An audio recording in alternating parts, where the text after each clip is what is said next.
नमस्कार दोस्तों, स्वागत है आपका आपके अपने चैनल कॉमर्स देव में। और इससे पिछला वाला जो हमने वीडियो देखा था, जहां हमने टाइम वैल्यू ऑफ मनी में प्रेजेंट वैल्यू कॉन्सेप्ट को समझा था। आज हम जो टॉपिक देखने वाले हैं उसमें हम फ्यूचर वैल्यू कॉन्सेप्ट को समझेंगे।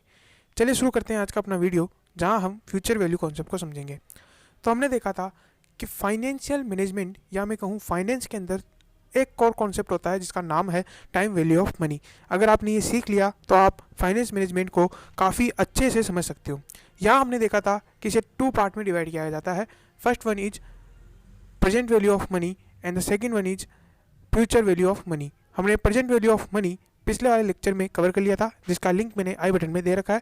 नाउ इस वाले वीडियो में हम फ्यूचर वैल्यू ऑफ मनी को कवर करेंगे, जहां हम ये समझेंगे कि फ्यूचर वैल्यू ऑफ मनी होता क्या है और हम इसे कैसे कैलकुलेट कर सकते हैं। तो समझते हैं फ्यूचर वैल्यू ऑफ मनी की डेफिनेशन। अगर हम इसे सिंपली कहें तो ये प्रेजेंट वैल्यू ऑफ मनी का उल्टा है, उसका बिल्कुल अपोजिट है। Now present value of money हमें क्या बताता था? प्रेजेंट वैल्यू ऑफ मनी हमें ये बताता था कि अगर आपको आज के फ्यूचर में 15 साल 10 साल या 5 साल बाद कुछ पैसा मिलने वाला है तो आज उसकी वैल्यू क्या है, जबकि जो फ्यूचर वैल्यू ऑफ मनी है वो आपको फ्यूचर में क्या वैल्यू है उसको बताएगा। जैसे अगर आज की वैल्यू 10,000 है और अगर आप इसे 5 साल तक इन्वेस्ट करते हो तो 5 साल बाद इन 10,000 की वैल्यू क्या होगी, ये हम फ्यूचर वैल्यू से डिटरमाइन कर सकते हैं। नाउ यहाँ पे हम देखते हैं कि पिछले वाले एग्जाम्पल में जहाँ हमने निकाला था कि 75 लाख जो हमें पिछले बार मिले थे प्रेजेंट वैल्यू के हिसाब से 15 साल बाद में मिल रहे थे, वो उनकी वैल्यू हमने निकाली थी 20,59,035। तो आप यहाँ पे हम ये समझ सकते हैं कि आज जो हमें 20,59,035 रुपये मिल रहे हैं, इन्हें मैं मोटा मोटा कहूँगा 20,60,000। तो आज जो 20,60,000 रुपीज़ है उनका 15 साल बाद क्या वैल्यू होगा, ये हमें निकालना है। अब ये निकालने के लिए हमें जो अपॉर्चुनिटी कॉस्ट है वो डिटरमाइन करनी पड़ेगी। अपॉर्चुनिटी कॉस्ट हमने पिछले वाले वीडियो में एज्यूम किया था कि वो 9% थी। नाउ ये 9% किस तरीके से आई थी? ये 9% थी हमारा risk premium plus rate of interest on free, now risk free rate of interest. Now यहाँ पे जब हमने 9% को अपॉर्चुनिटी कॉस्ट एज्यूम किया था तो वहाँ पे इस बार भी हम यही निकालेंगे कि 9% पे अगर हम 20,60,000 को इन्वेस्ट करें तो 15 साल बाद उनकी वैल्यू क्या निकल के आएगी। तो इसका जो फॉर्मूला है वो होता है P, यानी कि 20,60,000 मल्टीप्लाई बाय 1+R का की पावर n। तो ये जो निशान है वो n का है, ये जो सिंबल है ये n यानी कि नंबर ऑफ ईयर्स को दर्शाता है, टाइम को दर्शाता है। अब हम यहाँ पे जब हम पिछला वाला लेक्चर देख रहे थे तो वहाँ पे हमने प्रेजेंट वैल्यू को एक और नाम दिया था, वो था डिस्काउंट टेक्निक। इसको हम देते हैं कंपाउंडिंग टेक्निक। तो अगर आपको कोई बोल रहा है डिस्काउंट करो, दैट मीन्स आपको प्रेजेंट वैल्यू डिटरमाइन करना है और आपको फ्यूचर की वैल्यू से प्रेजेंट पे लेकर के आना है। लेकिन अगर आपको बोल रहा है कोई कंपाउंड करो तो यहाँ पे इसे फ्यूचर वैल्यू निकालनी है और आपको आज की डेट से फ्यूचर की डेट पे वैल्यू निकालनी है। तो अगर हम इस फॉर्मूले को रखते हैं तो ये हमारा फॉर्मूला में वैल्यू प्लेस करने पे इस तरीके से बन जाएगा 20,60,000 मल्टीप्लाई बाय 1+9% की पावर 15। अब अगर हम इसे सॉल्व करेंगे तो आप सबको पता है, क्योंकि आपने पिछला वाला लेक्चर देखा था, इसकी वैल्यू निकल के आएगी 75 लाख।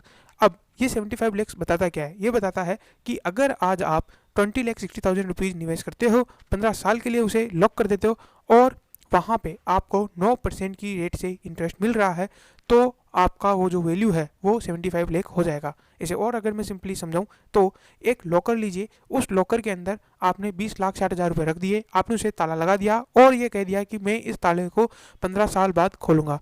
अब हर बार उस लॉकर में हर साल उसके अंदर कोई आता है और वहाँ पे जितना रुपया रहता है उसका 9% वहाँ पे और रख के चला जाता है। अगर उसमें 20,60,000 थे तो इस साल के एंड में क्या रख जाएगा, वो 20,60,000 का 9% रख जाएगा। अगले साल जब आएगा तब 20,60,000 प्लस उसका जो 9% वहाँ रख करके गया था, जो टोटल वैल्यू था उसका 9% वहाँ उस लॉकर में कोई बंदा रख करके चला जाएगा। ये आपका रिटर्न हो जाता है। अब जब आप 15 साल बाद उसे खोलोगे, उस लॉकर को खोलोगे, तो आपको पता चलेगा कि वहाँ पे आपके लिए 75 लाख रुपीज़ पड़े हुए हैं। तो ये हो गया इसका मतलब। तो हमने प्रेजेंट वैल्यू और फ्यूचर वैल्यू कॉन्सेप्ट को देखा, जो हमारे पर्सनल फाइनेंस के लिए बहुत ज़रूरी है, इन दोनों का अपने को पता होना। तो अब हम समझते हैं इनका प्रैक्टिकल यूज कहाँ हो सकता है और किस तरीके से हम इनको यूज करते हैं। लेकिन उससे पहले मैंने जो इस चैप्टर के शुरुआत में आपसे एक क्वेश्चन पूछा था, और वो क्वेश्चन था कि अगर आज आपको एक फ्रेंड या तो आज को आपको 10,000 रुपीज़ देगा, या फिर वो आपको आज प्रॉमिस कर रहा है कि मैं 10,000 रुपीज़ तुम्हें 2 साल बाद में दूंगा, तो आप क्या ऑप्शन चुनोगे? तो आपके मन में आया था कि ऑफकोर्स आज का ऑप्शन चुनूंगा, और उस समय तक आपको ये पता नहीं था कि टाइम वैल्यू ऑफ मनी क्या है। बट आज आपको पता है कि टाइम वैल्यू ऑफ मनी क्या है, और इस वजह से आपने आज का ऑप्शन चुना था।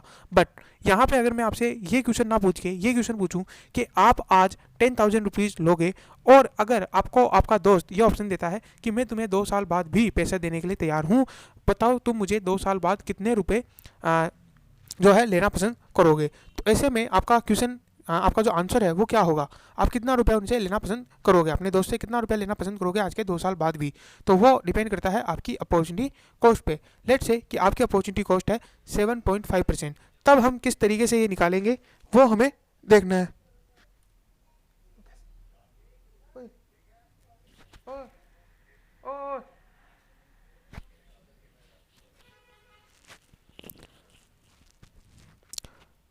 Now we have to find out the future value of 10,000, और वहाँ पे हमने अपॉर्चुनिटी कॉस्ट रखी थी 7.5%। तो यहाँ पे जब हम निकालेंगे तो ये निकल के आएगा 11,556। इसका मतलब क्या होगा कि या तो तुम आज मुझे 10,000 दे दो, या फिर अगर 2 साल बाद मुझे दे रहे हो रुपए, तो तुम मुझे 11,556 रुपीज़ देना। ये मेरे लिए उतना ही इक्वलेंट है जितना 7.5% का इंटरेस्ट रेट। अगर आपका ये रेट ज़्यादा है तो ऑफकोर्स ये वैल्यू जो है वो ज़्यादा निकल जाएगी, और अगर ये वैल्यू कम है, अगर आपकी इंटरेस्ट रेट कम है, 7.5 से कम है, 7%, 6% है, तो 11,556 से कम ये वैल्यू निकल करके आएगी। तो यहाँ पे हमने ये वैल्यू निकालना सीखा। अब हम थोड़ा और प्रैक्टिकल एस्पेक्ट्स में पढ़ते हैं। हमने ये पिछला वाला एग्जाम्पल को थोड़ा सा दिया था ना, यहाँ पे एक एग्जाम्पल है कि मान लेते हैं कि आपकी एक बेटी है और उसका फॉरेन में आपको एजुकेशन करवाना है, और उसके लिए आपको कुछ पैसे की ज़रूरत पड़ेगी आज के 15 साल बाद। अब आप यहाँ पे कितने रुपए निवेश करो कि आपको आज के 15 साल बाद 65 लाख रुपीज़ मिल जाए? तो यहाँ पे इसे करने के लिए आप क्या करोगे? आप यहाँ पे आज की प्रेजेंट वैल्यू निकालोगे, क्योंकि आपको पता है कि फ्यूचर वैल्यू आपको पता है, और वो है 65 लाख रुपीज़। आपको फ्यूचर में कितनी वैल्यू चाहिए थी? 65 लाख। कब तक चाहिए थी? आज के 15 साल बाद में। तो अगर आपको 15 साल बाद 65 लाख रुपए चाहिए, तो आज आपको कितना रुपया निवेश करना पड़ेगा? उस लॉकर में आपको कितना रुपया रखना पड़ेगा कि 15 साल बाद मुझे वहाँ पे 65 लाख रुपए मिले? यहाँ पे जो हम डिस्काउंटिंग टेक्निक इसे बोलते हैं, और डिस्काउंट रेट यहाँ पे से बोला जाएगा। तो डिस्काउंट रेट हमारी क्या होनी चाहिए? जो हमारी अपॉर्चुनिटी कॉस्ट, हमने सोचा कि हमारी जो अपॉर्चुनिटी कॉस्ट है वो है 7.5%। ठीक है, ये मैंने एग्जाम्पल के लिए लिया है, आप अपनी अपॉर्चुनिटी कॉस्ट अपने हिसाब से चेंज कर सकते हो। हमने इस अपॉर्चुनिटी कॉस्ट पे जब कैलकुलेट किया तो वो निकल के आया 21,96,779। ठीक है, मैं इसे 22 लाख बोल लूँगा ताकि सिंपली रहे। तो 22 लाख अगर आप आज इन्वेस्ट करते हो, और अगर आपको अपॉर्चुनिटी रेट या आपकी जो डिस्काउंटिंग रेट है, या मैं कहूँ इंटरेस्ट रेट है, या मैं कहूँ इन्वेस्टमेंट रेट है, या मैं कहूँ रेट ऑफ रिटर्न है, ये अगर 7.5% है, तब आपको आज के 15 साल बाद 65 लाख रुपीज़ मिल जाएंगे। ठीक है, अब आपके मन में एक क्वेश्चन आ सकता है कि सर जब हमने एग्जांपल लिया था, जब हमने 75 लाख रुपीज़ मिल रहे थे 15 साल बाद, तब यहाँ पे ये जो वैल्यू थी वो 20,60,000 रुपीज़ ही थी अप्रॉक्स, बट यहाँ पे 22 लाख रुपीज़ हो गई। ऐसा क्यों? क्योंकि हमने रेट ऑफ रिटर्न को कम कर दिया। पहले वहाँ पे जो हमारी रेट ऑफ रिटर्न थी, हमारी जो अपॉर्चुनिटी कॉस्ट थी वो 9% थी। यहाँ पे हमारी अपॉर्चुनिटी कॉस्ट, हमारी रेट ऑफ रिटर्न केवल और केवल 7.5% ही है। इस वजह से ये वैल्यू ज़्यादा निकल के आई है, जबकि हमें निवेश का वैल्यू भी कम हो गया है ना। उसके बाद अगर हम बात करें कि इसको हम और थोड़ा एक्सप्लेन कर सकते हैं कि आज आपको 22 लाख रुपीज़ डिपॉजिट करवाने हैं, ताकि 15 साल बाद आप 65 लाख रुपीज़ जो है मिल सके ना। इसके अलावा एक और प्रैक्टिकल एग्जांपल जो हम फ्यूचर वैल्यू से रिलेटेड है, वो क्या है कि आपके एक पिताजी के दोस्त है, वो आपके घर आते हैं और आपको एक स्कीम बताते हैं, और आपको कहते हैं कि बहुत अच्छी स्कीम है बेटा, तुम्हें लेना चाहिए। तुम्हारे पिताजी मेरी हर बात सुनते थे, इसीलिए उन्होंने ये घर वगैरह खरीदा, और मैं एक उनका अच्छा सा फाइनेंशियल प्लानर हूँ, तो तुम्हें भी मेरी बात माननी चाहिए। और ये बताते हैं, और वो बताते हैं तुम्हें कि तुम अगर आज मुझे 2 लाख रुपये दो, 15 साल बाद मैं तुम्हें या तुम्हारी फैमिली को 4.5 लाख रुपये दूंगा। ठीक है, अब यहाँ पे आपका मन में एक क्वेश्चन आएगा कि यार ठीक है, 15 साल बाद मुझे ज़्यादा रुपए दे ही रहे हैं, और पिताजी के दोस्त है तो शायद अच्छे हमारे भले के लिए कह रहे होंगे, बट नो, यहाँ पे आप उन्हें कैलकुलेट करके देखिए। तो यहाँ पर भी सिंपल, अब हमें क्या करना है, हमें पता है आज की वैल्यू क्या है, 2 लाख रुपये। फ्यूचर में ऑफकोर्स उन्होंने 4.5 लाख है, तो यहाँ पे आप दोनों कैलकुलेट कर सकते हो, बट मैं आपको कहूँगा आप फ्यूचर वैल्यू कैलकुलेट करो अगर, तो इस तरीके से आप कैलकुलेट कर सकते हो। तो आप इन्वेस्टमेंट आज आपका 2 लाख रुपये लगेगा, और फ्यूचर में आपको कितना रुपये रिसीव होने वाला है, 4.5 लाख रुपये, 4,50,000 रुपीज़। नाउ अब आपने 7.5% से 15% का 15 ईयर्स का जब आपने फ्यूचर वैल्यू निकाली तब आपको निकल के आई 5,91,775। तो यहाँ पे आपके मन में यह आएगा कि अगर मैं इसे अपनी अपॉर्चुनिटी कॉस्ट पे निवेश करूँ तो वो मुझे 6 लाख रुपीज़ के अप्रॉक्स दे देगी, बट अगर या 5,90,000 तो मुझे दे ही 5,92,000 तो अप्रॉक्स दे ही देगी। अब यहाँ पे अगर मैं अपने फादर्स के फ्रेंड की बात सुनता हूँ तो वो मुझे केवल 4.5 लाख रुपए ही देंगे। तो ऑफकोर्स अब आप यहाँ पे उन्हें क्या करोगे, मना करोगे। आप उन्हें कहोगे कि सर चाय पीजिए और आप अपना चाय का कप एंजॉय कीजिए, बट मैं आपको यहाँ पे ये अलाउ नहीं करूँगा कि आप मेरे 2 लाख रुपये लगाओ, क्योंकि मुझे मेरी अपॉर्चुनिटी कॉस्ट के हिसाब से 5,92,000 मिलने चाहिए। तो इस तरीके से आप कैलकुलेट कर सकते हो और आप बता सकते हो कि किस तरीके से आपकी वैल्यू जो है वो निकल करके आ रही है। ये वीडियो आई होप आपको पसंद आया होगा। अगर आपको पसंद आए तो प्लीज़ इसे लाइक करिएगा, साथ साथ हमारे चैनल को सब्सक्राइब करके बेल आइकन प्रेस करिए। Thank you very much for this video, for listening us. Thank you very much once again. Good night, good bye.